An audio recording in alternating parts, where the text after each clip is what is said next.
सकाळच्या सेलिब्रिटी गप्पा टप्पा या पॉडकास्टमध्ये मी किमया नारायण तुमचं स्वागत करते. आज आपल्याबरोबर आहे सगळ्यांची लाडकी जोडी उमेश कामत, प्रिया बापट आणि त्यांच्याबरोबर आहे दिग्दर्शक वरुण नार्वेकर. हे त्रिकूट प्रेक्षकांसाठी हे काय नवीन ही नवीन वेबसिरीज घेऊन येत आहेत. झी5वर 31 मार्चला ही वेबसिरीज रिलीज होणार आहे. जाणून घेऊया या सिरीजविषयी त्यांच्याकडूनच. हॅलो हाय, सकाळ मीडियाच्या सेलिब्रिटी गप्पा टप्पामध्ये तुमच्या तिघांचंही स्वागत. सगळ्यात पहिला प्रश्न, कसे आहात सगळे? मस्त मस्त मस्त. आता मला सांगा, आणि काय हवं झालं, जरतरची गोष्ट सुरूच आहे आणि आता काय आहे, हे काय आहे नवीन, काय सांगाल? वरुण सांगेल आता आधी का उमेश सांगेल? उमेश खूप छान. उमेश सुरू कर. It's my order. हे काय नवीन, ही एक खूप गोड गोष्ट आहे एका कपलची, ज्या कपलच्या लग्नाला 10-1 वर्ष झालेली आहे आणि आता ते अशा वयाच्या उंबरठ्यावरती पोहोचलेले आहेत, नात्याच्या उंबरठ्यावर अशा पोहोचलेले आहेत की जिथे त्यांना असं वाटतंय की कुठेतरी तोचतोचपणा आलाय का, किंवा आपण आपल्यातलं प्रेम कमी होतंय का, किंवा इतरांपेक्षा आपण कमी पडतो आहोत का, आणि कुठेतरी नाविन्याचा शोध घेण्याची गरज वाटायला लागलेली आहे. त्या कपल मधल्या रमा आणि आदित्य हे कपल आहे. सो मला असं वाटतं, आणि मग त्या रमाने घेतलेला एखादा निर्णय त्यामुळे त्यांच्या कुटुंबाचे, त्यांच्या आजूबाजूच्या मित्रमंडळींचे त्यांच्यावरची प्रतिक्रिया काय आहे आणि ते काय पद्धतीने ते कपल या सगळ्याला तोंड देतात आणि त्यातनं त्यांचा स्वतःचा शोध त्यांना होतो का, मिळतो का, किंवा त्यांच्या ह्या जर्नीमध्ये काय काय पद्धतीने त्यांच्या इमोशन्स मध्ये, त्यांच्या नात्यामध्ये फरक पडतो, हे एक गोड छान पद्धतीने खऱ्या प्रत्येकाला रिलेट होईल अशी गोष्ट सांगण्याचा आम्ही प्रयत्न केलेला आहे.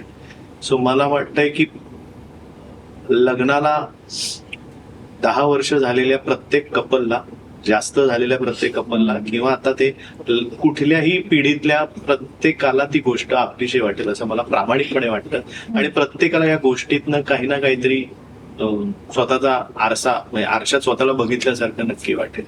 तू काय सांगशील प्रिया? हे हो, सगळं तर सांगितलं. शो बद्दल तर सगळं सांगितलं. मला असं वाटतं की ओके, हा, म्हणजे प्रत्येकाला आपल्या नात्याचं रिफ्लेक्शन ह्याच्यामध्ये दिसेल. म्हणजे तुम्ही नात्यातले कोण आहात, रमा आहात का आदित्य आहात, हे तुम्ही ठरवायचं, पण तुमच्या नात्याचं रिफ्लेक्शन तुम्हाला नक्की वाटेल. कारण असं प्रत्येकाच्या लग्नात होत असेल ना की एक नव्याची नवलाई संपून त्याला तोचतोचपणा पण येतोच, पण ती सवयीचा झालेलं नातं पण हवं असं वाटतं, पण तरीही काहीतरी नवं पण हवं असतं. सो आय थिंक त्या सगळ्या टप्प्यावर पोचलेल्या जोडप्याची आणि त्याच्या आजूबाजूच्या माणसांची, कारण आपल्याकडे नाती खूप महत्वाची असतात.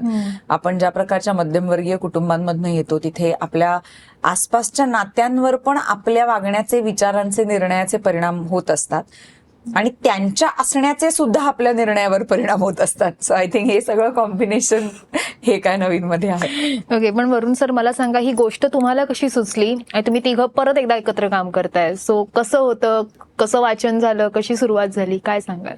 वाचन छान झालं. ऍक्च्युली याची सुरुवात तेव्हा झाली की जेव्हा परत एकदा ठरवलं होतं की एकत्र काम करायचं, आणि मला प्रिया उमेश सोबत काम करायचं होतं, त्यांना माझ्यासोबत करायचं होतं, आणि अशा वेळेला वाटत होतं की काहीतरी एक वेगळी गोष्ट असावी, आपण आतापर्यंत जे निर्माण केलंय त्याच्या एक पाऊल पुढे जावं, पुन्हा तेच होऊ नये, काहीतरी एक नवीन प्रयोग व्हावा आपल्याकडनं. सो तो खरं तर खूप जास्त प्रयत्न होता आणि त्यामुळे मग असं ठरवलं की एक गोष्ट समोर आली म्हटल्यावरती करूया. आणि जेव्हा तुम्ही हे कॅरेक्टर्स बघितले, ऐकले, किंवा तेव्हा त्यात काय तू स्वतःला रिलेट केलं की अगदीच वेगळे वाटले, काय वाटलं तुम्हाला दोघांना याविषयी? इमोशनली ऑफकोर्स रिलेट केलं. हो, ऍब्सोल्युटली रिलेट केलं. म्हणजे मी जसं म्हटलं तसं मी इतरांच्या प्रत्येक जण हे रिलेट करू शकेल किंवा आपली गोष्ट वाटेल त्याच्यात आम्ही दोघं सुद्धा आलो. म्हणजे अगदी तशा सिच्युएशन्स नसतील कदाचित, पण रिॲक्ट होण्याची पद्धत, व्यक्त होण्याची पद्धत, खूपशा गोष्टी अशा सिमिलर वाटल्या की आदित्य जसा रमा एखादी गोष्ट म्हणजे अगदीच या सिरीज मधल्या पहिल्या एपिसोड मध्येच तो सीन आहे की भडा भडा भडा भडा ती बोलते की कसं तू आल्या आल्या आवरून बसलेला नाहीयेस, तसाच तंगड्यापासून बसलेला आहेस, आणि हा सगळं ऐकून घेतो आणि त्यांनी तिच्यासाठी जो काही मनात प्लॅन केलेला असतो ते कळल्यानंतर तिचं जे होतं. सो मला अशा खूपशा गोष्टी छान छान प्रसंगातल्या वाटतात की ज्या कुठेतरी आम्ही दोघं एक कपल म्हणून त्याला रिलेट करू शकतो. की कदाचित असं वाटतं की काही गोष्टी आमच्याच सारख्या रिॲक्ट होतात, पण कदाचित काही काही वेळेला असं वाटतं की अरे ह्यांच्यासारखं पण आपण रिॲक्ट झालो तर किती छान होईल. सो अशा अनेक गोष्टी आहेत या सिरीजमध्ये. रमामध्ये कुठेतरी मला तुझी झलक पाहायला मिळाली फर्स्ट एपिसोड पाहिल्यानंतर. सो माझं असं कायम म्हणणं आहे की तू अगदीच फार वेगळ्या भूमिका करतेस. सो त्या निवडताना तुझं काय असतं, काय विचार करतेस तू? मला ना ऍक्च्युली आता असं होतंय की सगळ्यांनी ना एपिसोड पाहिलेत आणि आपण ना एडिटेड एपिसोड पाहिले नाही. त्याच्यामुळे वाचताना, कारण बऱ्याचदा असं होतं की वाचताना आपण एक वाचतो आणि मग आपण ते साकारतो आणि मग त्याचं एक फायनल एडिटेड व्हर्जन बनतं ना, तेव्हा मी आता काही काही मोमेंट्स ज्या हे लोक म्हणतायत त्या अशा मला आठवायला लागतात की ह्या घडल्या होत्या, ह्या कशा होत्या. सो रमा इमोशनली माझं व्हर्जन थोडंसं मी थोडंसं नाही, बऱ्यापैकी मी इमोशनली रिलेट करू शकते तिला. परिस्थिती तिची आणि माझी खूप वेगळी आहे. तिच्यासारखे कन्सर्न्स, प्रॉब्लेम्स, विचार, जे प्रश्न तिला भेडसावतात ते मला भेडसावत नाही. त्यामुळे तसा माझ्यात आणि तिच्यात खूप फरक आहे.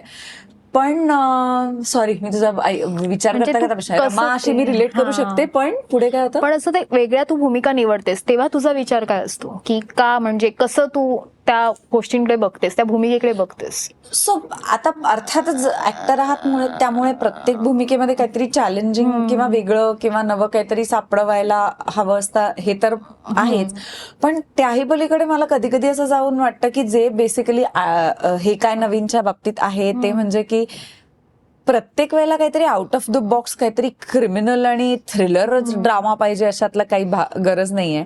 तुमच्या रोजच्या आयुष्यात सुद्धा अशा खूप घटना घडत असतात, अशी खूप छोट्या छोट्या मोमेंट्स असतात ज्या म्हटलं तर ड्रामॅटिक असतात, म्हटलं तर ड्रामॅटिक नसतात, पण त्याच्यातले इमोशन्स इतके स्ट्रॉंग असतात. तर ते मला जास्त ह्या शोच्या बाबतीत आकर्षित करत होतं. आणि ऑफकोर्स वरुण बरोबर काम करायला मिळणं, कारण आधी त्याच्याबरोबर काम केलं असल्यामुळे हे नक्की माहिती होतं की जे आपण वाचतो आहोत त्याचं इव्हेंच्युअली काय बनणार आहे. सो ती विजन, त्याची जी विजन आहे त्याची आम्हाला जाण असल्यामुळे ते करणं जास्त एक्साइटिंग होतं. सो मला असं वाटतं की दिग्दर्शकाची विजन हे माझ्यासाठी जास्त महत्वाचं असतं कुठलंही काम आणि पात्र निवडताना. आणि ऑफकोर्स मला काय त्याच्यात नवं करायला मिळतंय, काय नवं शोधायला मिळतंय. सो जसं आतापर्यंत आम्ही एकत्र काम केलंय त्याच्यामध्ये त्या जोडप्याचा गोडवा आपण पाहिलाय. त्या जोडप्याच्या लग्नातल्या नव्या नव्या लग्नातले काही टप्पे आपण पाहिलेत. पण आता ज्या वेळेला नाती मॅच्युअर होतात, आयुष्य तुम्ही थोडं एकत्र पाहता, त्यावेळेला त्या जोडप्याचा मॅच्युअर्ड व्हर्जन काय असेल हे एक्सप्लोर करायला मिळालं ह्या शो मध्ये असं वाटतं. वरुण सर, मी कायम बघितलं की तुमची स्टोरीज खूप सोप्या असतात पण थोड्याच कॉम्प्लेक्स असतात, बिकॉज सोपं साकारणं खूप कठीण असतं असं म्हटलं जातं. सो ही स्टोरी लिहिताना तुम्ही काय विचार केला, काय तुमच्या बॅक ऑफ द माइंड चालू होतं? मला असं वाटत होतं ना की त्या दोघांच्या पलीकडचं जग पण एक्सप्लोर करायला पाहिजे. या आधीचे जे काही आम्ही काम केलं त्याच्यामध्ये हे खूप पूर्ण लक्ष हे त्या जोडीकडे होतं किंवा त्यांच्यातल्या डायनॅमिक्सकडे होतं, त्यांच्यामध्ये काय नातेसंबंधांमध्ये गोष्टी घडतात याबद्दल होतं. पण आता लिहिताना त्याच्यामध्ये आई वडील पण आले, मग त्यांच्या आयुष्यामध्ये येणारी 2 कपल्स आहेत ती पण आली. सो अशी वेगवेगळी पात्र येत होती मनामध्ये. सो त्यामुळे त्या अनुषंगाने यांचं काय होतंय याकडे जास्त लक्ष होतं. सो तो एक वेगळेपणा या सिरीजचा आहे. ह्या सिरीजच्या दरम्यान, म्हणजे अगदी शूट सुरू असताना किंवा वाचन झालं तेव्हा किंवा जेव्हा लिहिताना एखादी अशी आठवण जी तुमच्या तिघांच्याही लक्षात राहिली असेल? सिरीज संपल्यानंतर आईस्क्रीम खायला गेलो. हो, रॅप झाल्यावरती आम्ही आईस्क्रीम खायला गेलो होतो सगळे रात्री. नाही तेव्हा 1-1:30 वाजता. आणि 2 ते 2ची शिफ्ट होती, जे आपण थोडं लांबलं आपलं शूट, आणि मग आपण फालुदा खात होतो. फालुदा खायचं शूटच होतं ते. तेव्हा पहाटे 4 वाजले. तो नव्हता रॅप, ते बालगंधर्वच्या इकडे ते आपण शूट करत होतो बालगंधर्वच्या इथे. ते पहिलं शेड्यूल रॅप फर्स्ट होतं, शेड्यूल रॅप होतं. त्याच्यानंतर आपण मुंबईत आलो आणि मग सेकंड ऍक्च्युअल रॅप नंतर पण आपण आईस्क्रीम खाल्लं. मला ते आपलं फर्ग्युसन रोडवरचं ते आठवतं. पण मग ते रात्री पहाटे 4ला नव्हतं, ते 1:30-2ला होतं. ओके. थोडक्यात आम्ही असं पहाटे 4 पण पर्यंत त्यामध्ये शूटिंग एक केलंय. गंमत अशी आहे की त्यामध्ये एक शॉट आहे ज्याच्यामध्ये हे दोघं चालत येतात आणि त्याच्यामध्ये बालगंधर्वच्या समोर तो घेतलाय शॉट आम्ही, आणि ज्याच्यामध्ये आपल्याला मागे जर तरची गोष्टच दुसऱ्या दिवशी आमचा प्रयोग होता. ओके. शुभांगी मॅम आणि उदय सर यांच्याही भूमिका आहेत, प्लस अजून जेनझी पिढी पण दिसते. सो दोन वेगवेगळ्या पिढ्या दिसत आहेत. सो ते दाखवणं, त्यांचे पॉइंट ऑफ व्ह्यू दाखवणं ही ह्या वेबसिरीज मध्ये. सो त्याविषयीचा तुमचा अनुभव कसा होता, काय याच्या मागे कलाकारांबरोबर काम करण्यात हा दोन्ही कलाकार म्हणजे त्या कथेतला पण कथेतला जो काही भाग आहे तो वरुण सांगेल. वरुण मास्टर आहे त्या बाबतीत. कारण त्यांनी नाही, खरंच जेन्युअनली म्हणजे त्यांनी ना फक्त ते कॅरेक्टर्सच नाही तर त्या कॅरेक्टर्स ची घरं सुद्धा तशाच पद्धतीने उभी केली आहेत आणि ते ठरवून केलेलं काम आहे की त्या 3 पिढ्यांची घरं कशी असतील आणि ती ड्रास्टिकली कशी वेगळी दिसतील. हा एक खूप मस्त आणि अप्रतिम प्रयत्न होता आणि तो दिसतो छान.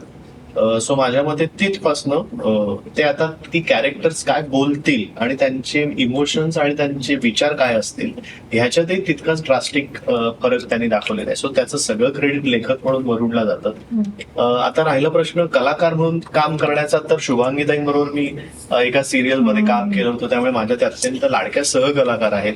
खूप मजा येते त्यांच्यावर, कारण म्हणजे असे कलाकार असतात ना की ज्यांच्याकडे बघून सतत इन्स्पायर व्हायला होतं की काहीतरी आपण छान छान काम करत राहायला पाहिजे, प्रत्येक कामात काही ना काहीतरी शोधलं पाहिजे. उदय सरांबरोबर पण मी एक शॉर्ट फिल्म केली होती आणि ती सुद्धा वरुणच होता, त्यांनीच डायरेक्ट केली होती. आणि ही सुयोग गोरे बरोबर मी एका फिल्म मध्ये काम केलं होतं, त्यामुळे तो माहिती होता. पण राजसी, त्यानंतर ओमकार आणि तन्वी हे यांच्यावर मी पहिल्यांदा काम करत होतो. पण परत तेच आहे, कॅप्टन असा असल्यानंतर त्याची निवडही तितकी परफेक्ट असते, त्यामुळे प्रत्येक जण त्या त्या रोलला चपखल बसत होतं आणि आम्ही खरंच सेटवरती खूप आरामात आणि मजेत काम केलं. प्रिया सेम सगळं. माझ्या गर्ल गँग मधल्या 2 मुलींची नावं तू विसरलायस. आपली रश्मी पूर्व, पण हिचं पायल नाव आणि काय, रौनक. पायल आणि रौनक. मला त्यांची कॅरेक्टर नावच लक्षात येईल. सो त्याही दोघी एकदम फुल खऱ्या जेनझी आणि धमाल पोरी होत्या. मजा आली त्यांच्याबरोबरही काम करताना. उदय काकांबरोबर मी आधी काम केलं होतं, त्यामुळे मला माहिती होतं की मी काय टवाळक्या करणार आहे त्यांच्याबरोबर. आणि शुभांगीताईबरोबर पहिल्यांदाच काम करत होते. So खूप मजा आली. आमची आई आणि मुलीची केमिस्ट्री अफलातून आहे आणि आमचे नॉकझॉक फारच कमाल आहेत. ते त्यांनी सीन्स फार मस्त लिहिलेत वरून. ती पहिल्या शॉट पासून दिसते. आणि सो आणि बाकीही सगळ्यांबरोबर ऍक्च्युली मी पहिल्यांदाच काम केलं. मला मज्जा आली. मला असं वाटलं की पहिल्यांदा आम्हाला आमच्याच दोघांच्या जगाच्या पलीकडचं पण एक जग अनुभवायला मिळालं, ज्यांचा ह्यांच्यावर आणि ह्यांचा त्यांच्यावर काय परिणाम होतो. सुरुवातीला असं वाटलं होतं जेव्हा कळलं वरुणकडनं की आता तुमच्यापेक्षा बाहेरच्या जगाची पण याच्यात असणार, तेव्हा म्हटलं अरे का आमच्या जगात बाहेरचे का येणार आहे. पण माझ्या मते सिरीज शूट करताना असं अजिबात जाणवलं नाही आणि बरं वाटलं, छान वाटलं वेगवेगळ्या जगाच्या बाहेर, आमच्या दोघांच्या बाहेर पडायला. ओके, वरुण सर कॅरेक्टर्स विषयी सांगा मला की त्यामागे काय तुमचा पॉइंट ऑफ व्ह्यू होता. मुळात काय होतं ना, आता सिरीजचं लिखाण आहे म्हटल्यावरती ते 8 एपिसोड असतात आणि त्याच्यामध्ये मग जेव्हा वेगवेगळी पात्र येतात तर त्या प्रत्येक पात्राची एक जर्नी असते. म्हणजे मुख्य पात्राची तुमच्या असतेच, म्हणजे आता हे रमा आणि आदित्य जे पात्र आहे त्यांचा एक प्रवास आहेच, पण त्याबरोबर इतर जी पात्र छोटी छोटी आहेत त्यांचा पण प्रवास आहे.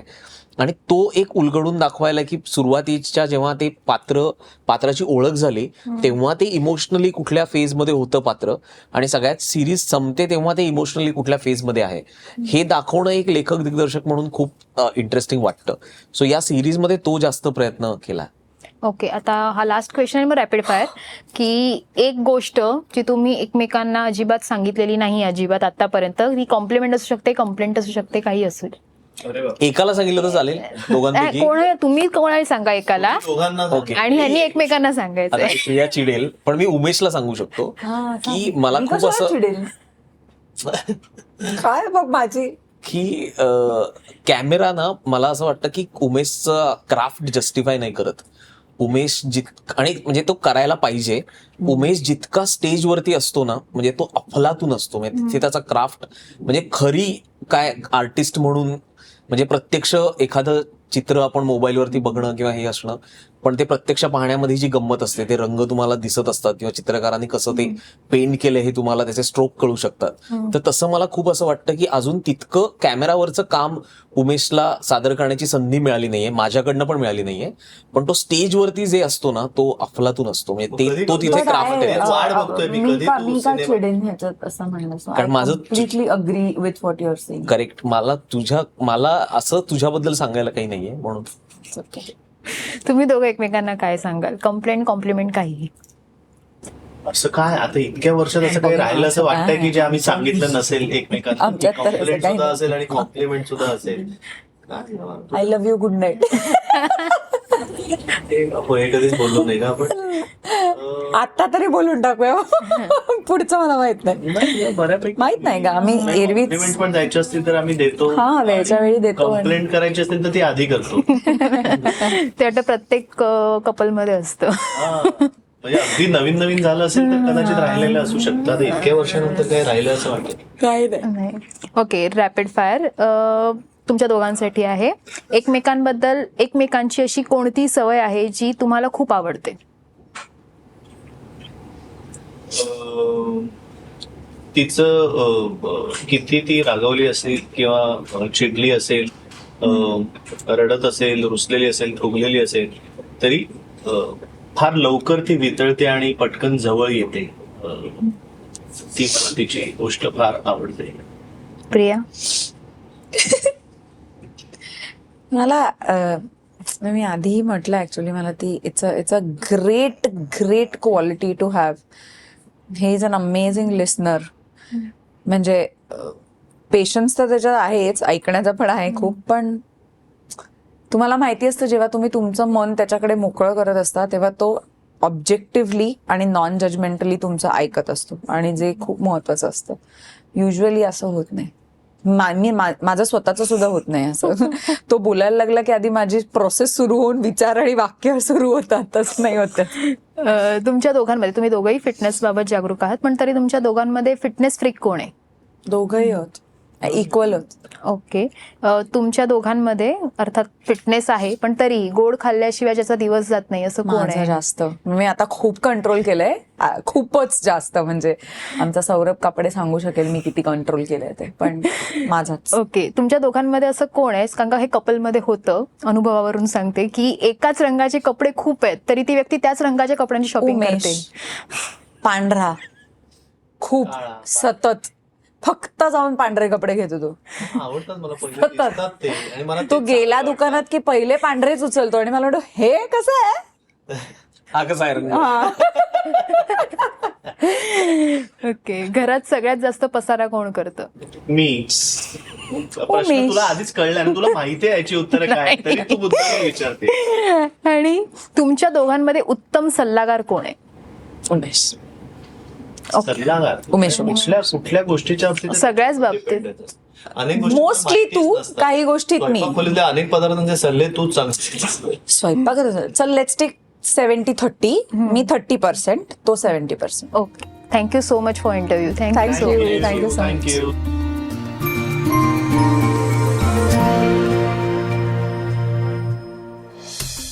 वाचा, बघा आणि आता ऐका आणखी बातम्या isakal.com वर. तुम्ही हा पॉडकास्ट isakal वेबसाईट आणि ऍप वर सुद्धा ऐकू शकता. विसरू नका, या पॉडकास्टला आपल्या आवडीच्या पॉडकास्ट ऍप वर सबस्क्राईब किंवा फॉलो करायला.